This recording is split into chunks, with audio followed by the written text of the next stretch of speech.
అదే RTV app వార్తల్ని క్షణాల్లో చదివే అవకాశం ఉంటుంది. ఒక న్యూస్ పేపర్, ఒక టెలివిజన్ ఛానల్ మీ చేతుల్లో ఎప్పుడు ఉంటాయి.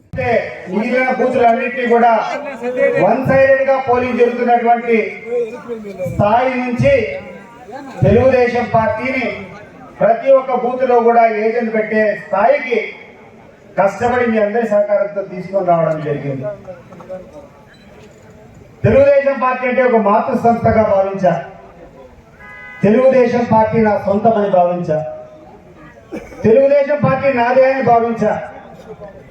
కానీ 4 సంవత్సరాల కింద జరిగినటువంటి కొన్ని సంఘటనలు, 2014 నుంచి 2019లో జరిగినటువంటి కొన్ని సంఘటనలన్నీ కూడా ఆలోచన చేసిన తర్వాత ఒక స్పష్టమైనటువంటి అవగాహన నాకు వచ్చింది. నేను ఎవరినైతే నమ్మానో, నేను ఎవరి కోసమైతే దేనికైనా సిద్ధమని చెప్పి ఎన్ని రిస్కులు తీసుకున్నానో, ఎన్ని కఠినమైనటువంటి పరిస్థితులు ఎదుర్కొన్నానో ఆ వ్యక్తులకు నా మీద నమ్మకం సన్నగిల్లింది. కొన్ని సందర్భాల్లో ఇతరుల దగ్గర మాట్లాడేటప్పుడు ఏ నాయకుడైతే నేను అన్నానో ఆ నాయకుడి యొక్క కుమారుడు కూర్చొని ఎవరితోనైతే నేను ప్రాణమైనా సిద్ధమని చెప్పి పోరాటం చేశానో ఆ కుటుంబంతో నేను ఆలోచించబడ్డానని చెప్పి వాళ్ళ అభిప్రాయపడటం జరిగింది.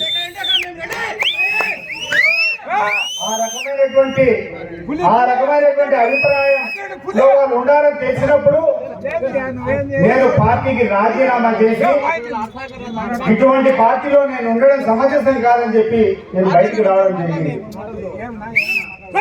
ఈ రోజు కూడా ఎక్కినటువంటి అనేక మంది కుటుంబ సభ్యులు, ఇక్కడటువంటి అనేక మంది నా అభిమానులు కానీ నన్ను అభిమానిస్తూ నాతో పార్టీని కూడా అభిమానించేటువంటి ఒక కార్యక్రమంలో ముందరికి వచ్చారు. ఎంతో మంది భాగస్వాములు అయినారు.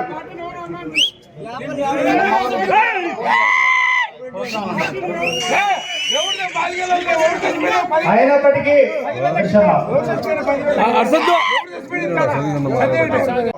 లాలూచి పడ్డాను అనేది ఒకటి. ఎన్నికలు వస్తే వాళ్ళు ఇచ్చినటువంటి డబ్బులు కూడా నేను దుర్వినియోగం చేసేటటువంటి ఒక అభిప్రాయాన్ని వాళ్ళు చేసుకున్నప్పుడు అటువంటి వ్యక్తుల దగ్గర కొనసాగడం, అటువంటి పార్టీలో కొనసాగడం మంచిది కాదని చెప్పి నేను బయటకు వచ్చాను. అది జరిగిన తర్వాత అనేక మంది నాయకులు నా దగ్గరికి వచ్చారు.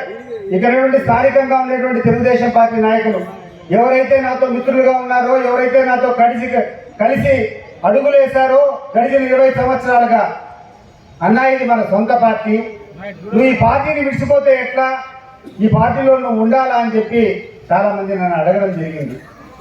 నేను వాళ్ళకి స్పష్టంగా చెప్పా, నాకు ఈ పార్టీ నుంచి ఈరోజు రాజీనామా చేయడం భయపడి కానీ, లేకుంటే ఏదో ఇబ్బందులు పడతానని చెప్పి కానీ, ఏదో స్వలాభానికి కానీ నేను పోవడం లేదు.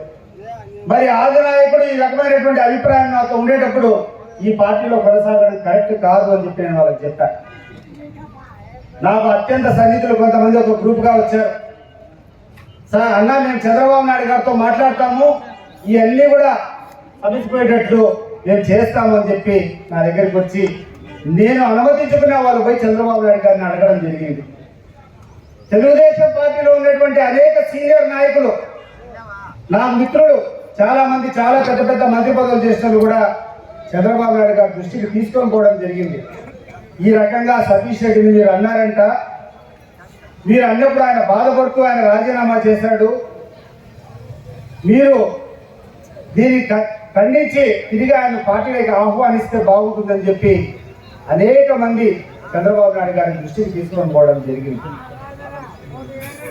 కానీ గడిచిన 4 సంవత్సరాల నుంచి ఏ రోజు కూడా చంద్రబాబు నాయుడు గారు నన్ను పిలవాలనేటువంటి ఆలోచన చేయలేదని మీరు అందరూ కూడా గుర్తుపెట్టుకోండి. కానీ 2-3 రోజుల నుంచి పరిస్థితులు మారాయి.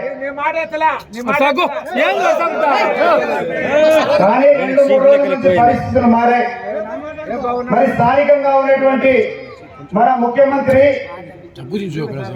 జగన్మోహన్ రెడ్డి గారు, ఆయన యొక్క రీజనల్ కోఆర్డినేటర్లు రామసుబ్బారెడ్డి గారిని, అదే రకంగా రీజనల్ కోఆర్డినేటర్ మన కడప మేయర్ సురేష్ గారిని మన వద్దకు పంపించి దయచేసి ఆయన పార్టీలోకి ఆహ్వానించండి అని చెప్పి వాళ్ళని పంపించిన ఆయన తీరుకు నేను ధన్యవాదాలు తెలియజేస్తున్నాను.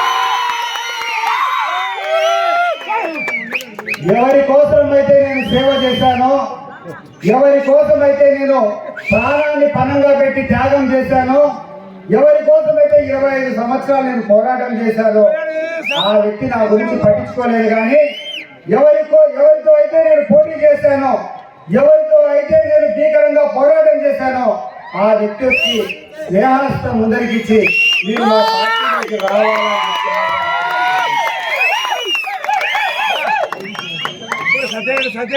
ఇది ఉన్నటువంటి పరిస్థితి, ఇది ఉన్నటువంటి వాస్తవం.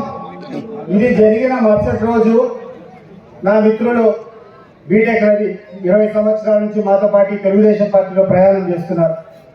బీటెక్ రవిగా రావడం జరిగింది. పక్కనటువంటి కమలాపురం నియోజకవర్గం ఇన్ఛార్జ్ నరసింహారెడ్డి కావడం జరిగింది.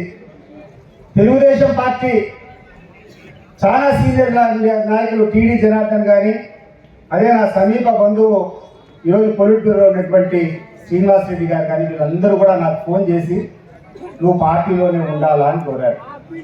నువ్వు తెలుగుదేశం పార్టీలో ఉండాలని ఎప్పుడు కోరారంటే జగన్మోహన్ రెడ్డి గారి దగ్గర నుంచి నా ఆహ్వానం వచ్చిన తర్వాత వీళ్ళందరూ రావడం.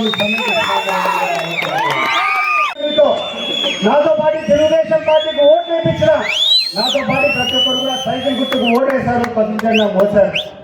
కానీ నా పరిస్థితి ఈ రకంగా ఉంది. ఇప్పుడు చెప్పండి సోదరులారా, నేను ఎవరితో అయితే పోటీ చేశానో స్నేహాస్తం ఇచ్చినటువంటి వ్యక్తి వైపు పోవాలన్నా, నేను ఏ జెండా కోసం నేను పోరాటం చేశామో, నేను జైలు పాలైనానో, నేను అనేక ఇబ్బందులు పడినానో, నన్ను కనీసం పట్టించుకునేటువంటి వాళ్ళ వైపు పోవాలని మీరు ఒకసారి ఆలోచన చేసి మీరేమి ఒక తీర్పు చెప్పండి. ఏం పోవాలి?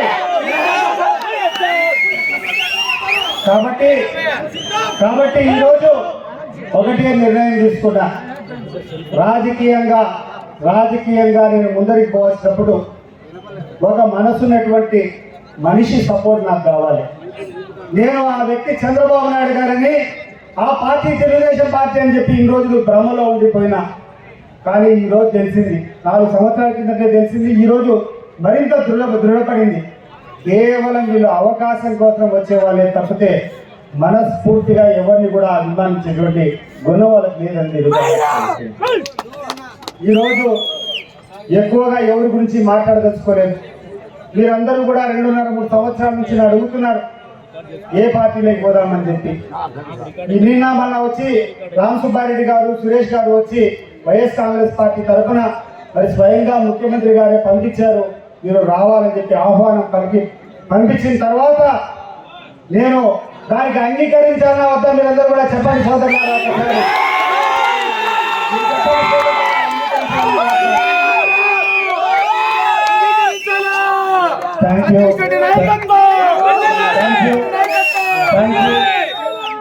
కాబట్టి మనస్ఫూర్తిగా మీరందరూ ఇచ్చినటువంటి అభిమానంతో, మీ అందరి అభిప్రాయంతో ఏకీభవించి రాబోయే కాలంలో ఏ రకంగా అయితే తెలుగుదేశం పార్టీకి గడిచిన 25 సంవత్సరాలుగా సేవ చేశానో అదే స్ఫూర్తితో, అదే శక్తియుక్తులతో, అదే కట్టుబాటుతో ఈ యొక్క జగన్మోహన్ రెడ్డి గారు పంపించినటువంటి ఈ యొక్క సందేశాన్ని నేను మనస్ఫూర్తిగా నేను యాక్సెప్ట్ చేస్తూ నేను దాన్ని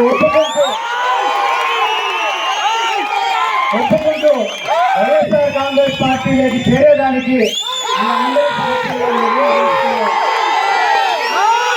మరిన్ని వీడియోస్ కోసం ఛానల్ ని సబ్స్క్రైబ్ చేయండి. లేటెస్ట్ అప్డేట్స్ కోసం వాట్సాప్ ఛానల్ ని ఫాలో చేయండి. అండ్ లింక్ డిస్క్రిప్షన్ లో ఉంది.